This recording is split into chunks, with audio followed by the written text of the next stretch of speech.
खुलुमबाय आं बर' माहारियारि फरायसा आफादनि क'क्राझार जिल्लानि जानानै आं रायजो राजानिसिम मोनसे बिबुंथि हरनो सानदों आरो खेंफोरथि हरनो सानदों। गिबियावनो आङो प्रेसिडेन्ट अफ इन्डिया बिथांजोखौ आं बर' माहारियारि फरायसा आफाद बन्सुनि जानानै गाहाम हामलायथि बावहरग्रोनाय जाबाय।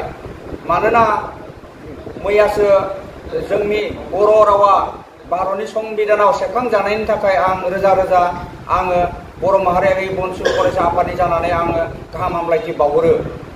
आरो आं मोनसे खोथाखौ दिनै बर' माहारियारि फरायसा आफादनि जानानै आङो खेंफोरथि होनो सानदों दि दानि सोलिफुबाय थानाय दुंहाव थासारियाव एसटि डिमान्ड खालामनायनि थाखाय आं फंनैसो बिबुंथि बुंनो सानदों।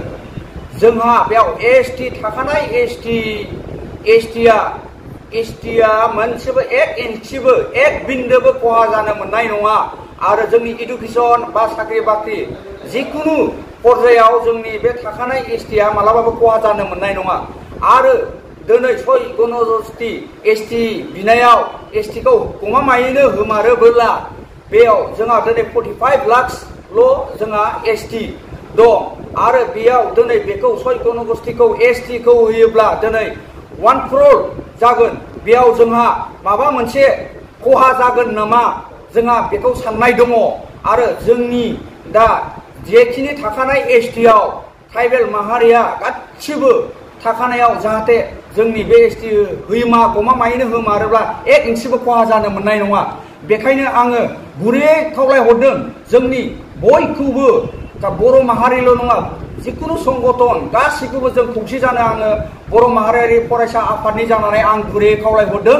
जोङो गमामायैनो जुदि एसटिखौ हमारोब्ला जोंनि डिमान्ड बड'लेण्ड डिमान्डखौबो आसाम सरकार आरो भारत सरकारखौ आं खावलायो जोंनि बड'लेण्ड डिमान्डखौबो फुल पेटेड खालामनानै होनांगौ। आङो प्राइम मिनिस्टार अफ इन्डिया बेखौ आङो गुरैयै खावलायहरनाय जायो। आरो जाहाथे जोंनि बे बर' माहारियारि बन्सु फरायसा आफादा जुदि एसटिखौ हमारोब्ला जोंबो ओरैनो जों दलरै जिरायनानै थानाय नङा। आरो जोंबो जोंनि मोननांगौ बड'लेण्ड डिमान्डखौ जों मोनबाय थागोन। आरो एसटि बिनायाव क्राइटेरिया दं। एसटि बिबानो एसटिखौ मोना। बे जाय एसटि बिदों सय गणगस्थि बे एसटि बिनायाव राव हारिमु आरो गाव गावनि कालचार थानांगौ। अब्लासो एसटिखौ मोननो जेनेबा मोननायनि कालचारखौ थायोब्लासो एसटि मोननायनिबो मोनसे क्राइटेरिया थायो।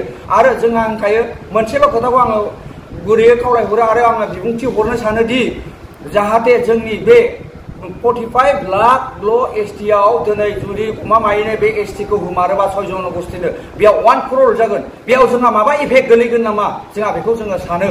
आरो आं बेखौनो बुंनानै दिनै बर' माहारियारि फरायसा बन्सु आफादनि जानानै आं खावलायहरनाय जाबाय।